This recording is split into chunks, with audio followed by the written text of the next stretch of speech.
Hello YouTube, this is Marco. I'm your watch cardinal bringing you another video here today talking green wristwatches, green dial wristwatches. But of course, before we begin, a quick wristwatch check. What am I wearing? I'm wearing, of course, the 126710 BLNR, the Bruce Wayne, as I like to call it, Batman on Jubilee.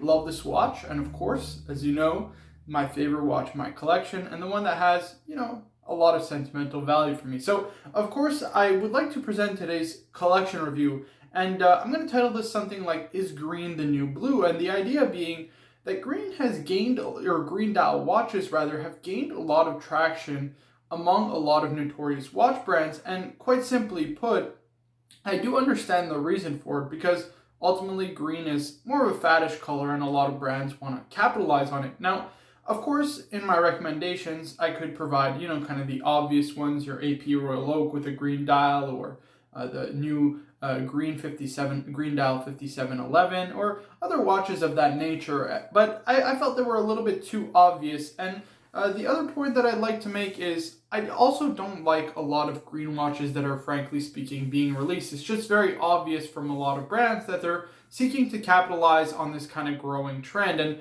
the ones that, or the models I have in particular, are, for example, the Reverso Green. I just really don't like it at all. I think it's kind of gimmicky. It's obvious they're trying to capitalize on the trend. But fair play to them. I understand why they do it, and frankly speaking, I really don't blame them. So ultimately, here is the collection as it stands. Of course, this is a review for my good friend CB. So thanks again, as usual, for always submitting amazing review collections for me to review. The first one in the collection is an absolute white gold stunner. I was about to say a steel stunner, but it's not steel, it's white gold. And that is the most recent acquisition to his collection, and it's the Patek Philippe Aquanaut, the 5168G, better known as the Grenade. Now, of course, he acquired this at retail, and this is just a spectacular watch. Nothing else really needs to be said. I mean, I was speaking with him, telling him that Patek could easily justify a 20 or 30% price increase to that watch, and people would still fall in love with it. I think the design is timeless and classic. I think it's beautiful. I think the green is really classy. It's like a British racing green. And ultimately, it's just a stunning watch from what I would consider to be the most prestigious brand from all the watch. So I think that's an absolutely exceptional watch. Moving on to the second one, which is another green dial stunner. And again, I believe he received this at retail, but the only problem is his wife took possession of it. And that is the John Mayer Daytona. That's right, guys, the yellow gold with a green dial John Mayer Daytona. Again, another stunner of a green dial watch. Absolutely love it. I think it is really, really beautiful. And of course, Daytonas are one of, if not the most iconic chronographs ever made. I think they fall right behind the Speedmaster in that regard. But, I mean, this model in particular is sure to be a collectible in the future, not just because of the attachment to John Mayer, but any really colored dial Daytonas, in my opinion, are very rare and desirable. And it's something that Rolex has really only opened up to doing, at least as of late. They really stuck to the traditional kind of black and white dials. So to see a different dial color, especially in green, I think nobody does green quite like Rolex. So I really love this. This is really, really classy and beautiful. The next watch is the Grand Seiko Peacock, the SBGJ. I believe it's a 227 is the reference, and that is just another stunning watch. Probably the best watch that Grand Seiko makes. I mean, I don't blame the price hype on the secondary market. It is really, really beautiful. That dial is stunning. The movement is fantastic. I think overall, again, another touch of class. And if you want to get a green dial GMT, because there aren't that many options that I can actually think of, really the only other one that I know of is that yellow gold green dial GMT from Rolex, which goes for kind of astronomical numbers on the secondary market. I think that's certainly your best bet, especially when it comes to a green dial GMT. And listen, I make no secret of it. I'm not the biggest fan of Grand Seiko. I like very specific models. The main models that I prefer are their GMTs, and I think this one in particular is definitely a future collectible and an absolutely outstanding watch. Now, the fourth watch in his collection is one that I've recommended on this channel before, and it's a beautiful, beautiful watch. It's the Moser Pioneer with the green dial, and I think this watch is stunning. And for the price of it, you're getting a lot of watch for your buck. I'm sorry to say, but it's an incredible watch. The dial is fantastic. You get this kind of fume fade with a sunburst effect. It just looks absolutely beautiful. And what's great about it is it's technically a sports watch from Moser, but it's really versatile in its appearance. It's a time-only kind of wind and wear automatic wristwatch, 40 millimeters, a little bit on the thicker side. I believe it's about 12 millimeters roughly. But you can easily put that on a leather strap and it becomes a dress watch. You throw it on rubber, it's your sports watch. So it's a great option as an only watch. And I've recommended it for a reason. You're getting an amazing level of finish, a beautiful movement, a beautiful dial, a beautiful case shape. It's totally unique and different looking. And I think ultimately you just can't go wrong with that selection. I think it is really, really a beautiful watch, no question about it. And the last one in this collection is the Rolex Hulk, the 116610LV. Of course, that is what I believe is going to be the most collectible modern Submariner ever made, especially because of that green dial and green bezel. There's no question about it. It is a special watch, and I do feel it will be the most collectible Submariner in the future. No question about it. So that's the collection. And what I really like about this is he has a diver, he has a GMT, he has kind of a chronograph, he has, of course, a pseudo dress watch that is kind of a sports watch, and of course he does also have a beautiful sports watch in the Grenade. So, you cover all your bases with that 5-piece collection, but of course this is a collection review, and I would be remiss if I didn't mention a few additions that I would like to see him add. So, now, in this collection, we see mostly sports watches, you know what I mean? The only real dress piece is the Moser Pioneer, in my opinion, but that's really a sports watch that you can convert into a dress watch because it is so versatile. But I do want to mostly recommend watches that are a little bit more dressy in their appearance while having, of course, green dials. But my first one is really a sports watch. It's from Panerai, and I think this one is one that was really underappreciated and was not really super well regarded from a lot of people. It's not one that you see tremendously on the secondary market. In fact, I can't even find one on Chrono24. And the reference is the PAM 1055. It's actually a Luminor model. It's got a green dial. And what's great about that is it's actually in a 42 millimeter case. You get 300 meters water resistant, so you get a legit diver from Panerai, not those cheap and nasty 30-meter water resistant watches. And it's got a really beautiful and very masculine aesthetic. So you got a steel case, steel bezel. It's really, really a touch of class from Panerai, and it harkens back to kind of their old models and their old days where they're creating really kind of macho kind of watches. I think that's definitely the best way to put it. And with that green dial, again, it's kind of a British racing green, not your kind of typical green that you will see from a lot of brands. And I really, really enjoy it. I think overall it is a watch that you should consider adding to the collection. And it is one that I would recommend for you because ultimately it is a dedicated diver. You don't want to go diving with the Hulk, let's be honest with one another. It's just not a watch. It's just too precious a watch to go diving with it or put it under those kind of situations, under duress, essentially. So I think that would be kind of a perfect dive watch alternative to the Hulk. So moving on to the second one, it's actually a chronograph from Tag Heuer. Now this one is a special edition. It's got this turquoise green dial. It's called the Green Special Edition.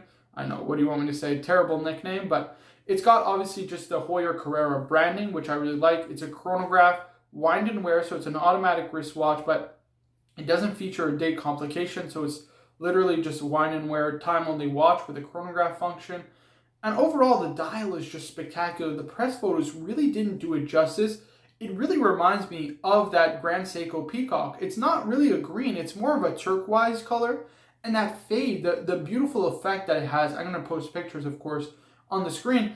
It's just stunning, absolutely beautiful. And I think it would be a great addition to the collection. Another kind of greenish, turquoise-ish dial, this time in a chronograph, so you'd be building out your kind of complications. And it's not as, something that's not as, it's a little bit more usable than the John Mayer Daytona, just because it's steel as opposed to yellow gold. Again, nothing against wearing yellow gold every day or being finicky with your watches, but I just think it's a much better idea to wear something in steel from Tag Heuer. You don't get the kind of anxiety of wearing such an expensive luxury and desirable watch. So that's my second pick of the bunch. Again, I think it has a beautiful turquoise dial, and it's definitely worth considering. Now the third one is from another one from H. Moser, and this one is called the Flying Hours. It's a limited edition that they did in white gold. It's got a green dial, and it's their kind of take on this complication that AP used to do, which is the star wheel complication, and it's got this really kind of funky display to obviously tell the time, where the kind of hours indicator is at the very top of the dial, and at the bottom, there's a rotating disc in the middle rather that shows you the minutes on display. And I think it's a really, really beautiful watch. It's a little bit big to be a dress watch, 42 millimeters. So it's more of like your kind of casual, I would say kind of jeans and a t-shirt or jeans and a polo type of watch. But it is really, really nice. I like the complication. I think it's different. Something that you don't see every day, and it's truly an enthusiast type of complication. I mean, the Star Wheel is one that has become really collectible as of recent from AP, so I don't really see why Moser's wouldn't become collectible, because ultimately it's a modern case, modern kind of design, modern fit and finish, and of course the movement finishing is what you would expect from one of the very best independent brands in the business, with it being H. Moser. So I would kind of build out that sub collection of Moser and really consider adding that Star Wheel complication, the flying hours from H. Moser. I think it is a really nice looking watch, and overall it's super unique and different, something totally outside the box. And again, it does tick that box of being a green dial wristwatch. So that's my third, of course, recommendation. But moving on to the last one, and this is personally my favorite. As you guys know, I'm not the biggest fan of green dial wristwatches, but if I had to get one, this one would be the one. Over the Hulk, over everything that I know is going to be probably collectible and more desirable and more kind of worth more at retail or on the secondary market over time. But to me, this one is just beautifully made, crafted, and conceived, and that is the Laurent Ferrier Origin. It's the Classic Origin, rather. It's called the Classic Origin. It's got this beautiful British racing green dial. It was created to commemorate the 10-year anniversary of Laurent Ferrier. And, you know, Laurent has a very interesting story overall. So he used to work at Patek Philippe for about 35 years.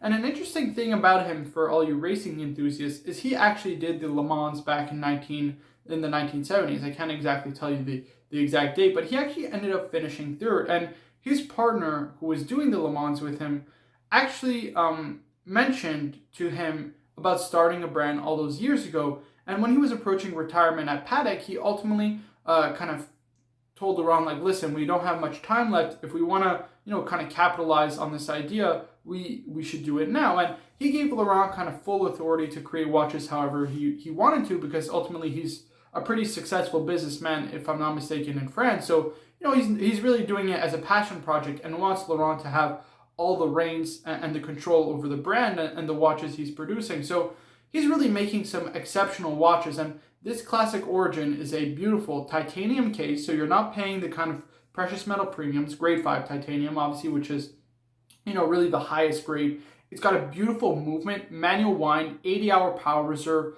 Again, time only, so it's not super complicated. You're not going to get a cluttered dial.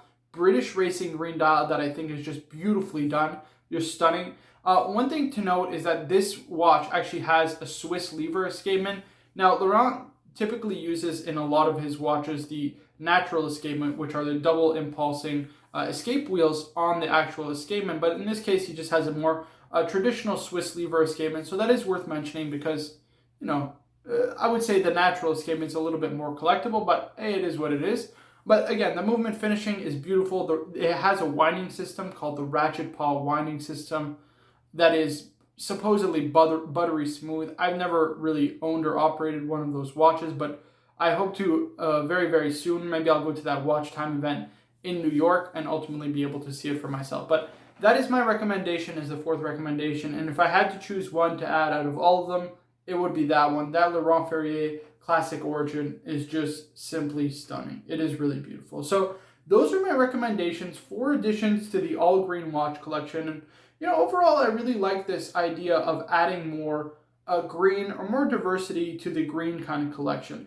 You know, green isn't my favorite color, but I think it does have its place, and I think it is here to stay overall as a color.